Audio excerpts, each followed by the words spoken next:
Now, he wants to convince people that DA-run Cape Town cares about all people, including the poor.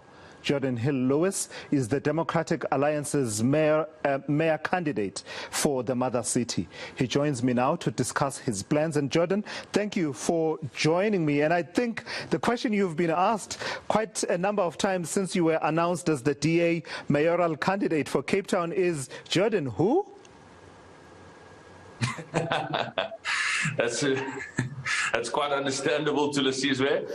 That doesn't offend me in the slightest. I've got a lot of work to do to introduce myself to every Cape Townian, and I look forward to doing so. In the coming months, I'm going to be in every community, every ward, and really communicating the message for what I think the future of Cape Town looks like. And I look forward to getting to know people over time. I've been in Parliament for a long time working on finance issues, but I do understand most people don't follow what's happening in the Reserve Bank and the National Treasury most days of the week. Sure. How rooted are you within the city of Cape Town and its community and understandings of the diversity of the not only the population but also the challenges themselves? So I was born in Knysna in the Southern Cape, but my folks separated when I was young, and I moved to Cape Town when I was 3 years old, and I've lived here ever since. I'm from a little place called Edgemead in the northern suburbs of Cape Town, and I love the city. It's my home. It's a beautiful city, and I was raised by a single mom who was a nurse, who still is a nurse, and so I know what struggle and financial strife is like. And most of the last 10 years I've spent working in the poorest parts of the city, in the southeast, areas like Philippi and Kosovo, Browns Farm, Crossroads, Philippi East, and so on. And that's actually where my heart is. That's where I've had a huge amount of fun and done most of my work over the last years. And that's really where I want to see an improvement in basic services and put a lot of time and efforts into those parts of the city and helping people there to live a better, more dignified life. So before you even leave the starting gates, there's likely to be some kind of questions asked, certainly in the commentary, the political commentariat rather, about why you got the nod over the current mayor, Dan Plato. Do you believe that introduces a kind of dynamic, given the recent history of the Democratic Alliance? You're pretty familiar with the happenings of the last 2 years and how people such as Patricia de Lille, for example, ended up exiting, Musa Maimane exiting. Will that introduce you getting the nod ahead of Dan Plato? Does it introduce a political dynamic that could be raised as a question from time to time while you are on the campaign trail? Sure, Thulasizwe, it's a relevant question. I'm not going to delegitimize the question at all. And obviously, when I was thinking about running during lockdown last year, I had a lot of time to think. I knew that this would come up and it would be a front and center feature of the campaign. But I had to make a decision as to whether to allow race to be the primary factor in deciding the future mayor of Cape Town, or whether the strength of my own convictions and what I think Cape Town can achieve and the new levels to which it can reach should take primacy. And at the end of the day, I had to back myself and back my own conviction and say the most important thing is actually who can get the job done, who can take Cape Town to the next level, and who has got that strong conviction for the future of Cape Town. And race should not matter in that question. And ultimately, I backed myself and decided to run. So I'm happy to deal with that question. Absolutely, anyone is free to raise it.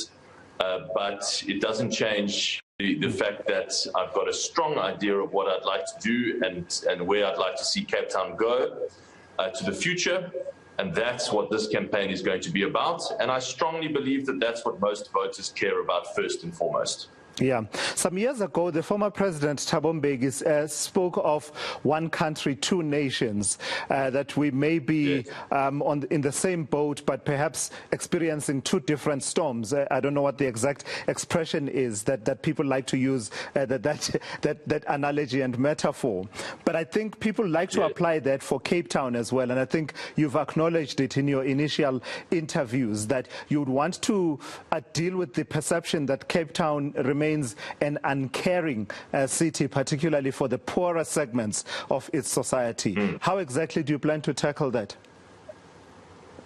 Yes, Thulasizwe, one of the things that I'm most sad about is that, or most regret, is that the DA has been painted as with this very uncaring face in Cape Town. And I don't think that it's true, by the way. I think on most objective metrics, we do better than any other city in the country in delivering better quality of life services for the very poor. But the point that I've made in my campaign, and I make it again today, is that when the standard in South Africa is so shockingly bad, as it is in most parts of the country, then we should not measure ourselves by that standard. We should measure ourselves by a global standard and say what are the standards of service delivery and living conditions which will give people a life of dignity and give them the opportunity to escape poverty over time. And that is my ambition, straight and simple. That's where I've spent most of my career working. That is where my heart is. And I'm going to pour a lot of attention and effort into improving services there. Not to be the best by the South African standard, we are already there. But really to lift our sights to a higher standard. And then talk to me about your initial thinking. Geordin, I know that you and I will talk quite extensively while you are on the campaign trail, and other team members here at eNCA will encounter and engage with you, and the voters will. But this issue of spatial planning and the legacies of differential spatial planning continue to be a big issue in Cape Town, right? And every decision that's made about land allocation, dealing with land invasion, which is something that you've seen happening in the last few years, almost always ends up being contentious, with the result that some of the judgments and jurisprudence on issues of socio-economic rights have come from disputes emanating from Cape Town. Does that worry you at all? Is that something that you will move up on your priority list? No, that's not something that worries me. It's something that excites me. I see opportunity there, Thulasizwe. I absolutely agree. It's an issue that we have to deal with. And again, it's part of the reason why we have allowed ourselves to be painted as, in some way, uncaring. I think that we can, the secret really lies in the release of publicly owned land. There are these large pockets of publicly owned land in well-located places around Cape Town. Some of them are owned by the city. Some more of them are owned by the province, and there are huge tracts of land owned by the national government. And many of them are lying fallow, so to speak. They're not being properly utilized.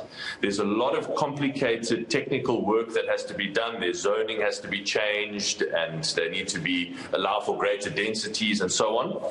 We've got to do what's called package those pieces of land, get all the work done on them beforehand, and then release them there to the market so that the private sector can deliver more affordable accommodation for Cape Townians. That will bring the price of all accommodation down over time, and it will break down that spatial separation that you speak of and which we must address.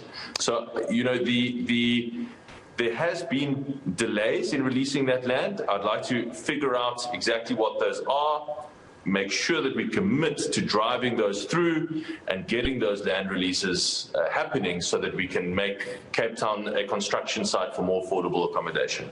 Lastly, are you worried at all about Auntie Pat and Brett Heron and their constituency there in the mother city? If they have anything to say about this situation, you won't be mayor of Cape Town. My focus is on the voters of Cape Town and to make the case for our vision and our message and to go to every community. We do not take a single voter for granted. every voter in a democracy should only lend their vote to a political party for 1 5-year term, and then they must decide again. I hope that voters can see that Cape Town is really the only metro government in the whole country that is working, and they can see that we have a message and a vision. And I personally, my strong conviction is that we can take Cape Town to a whole nother level, put it back on the global map as a city of innovation and optimism and much, much better basic services for everyone. And that will convince them to lend their votes to us for another 5-year term. But it'll be great to discuss the issues with all of our opponents, and I look forward to those. Let the games begin. Thank you for that. That's the DA's Geordin Hill-Lewis. He is the mayoral candidate for the DA in the city of Cape Town.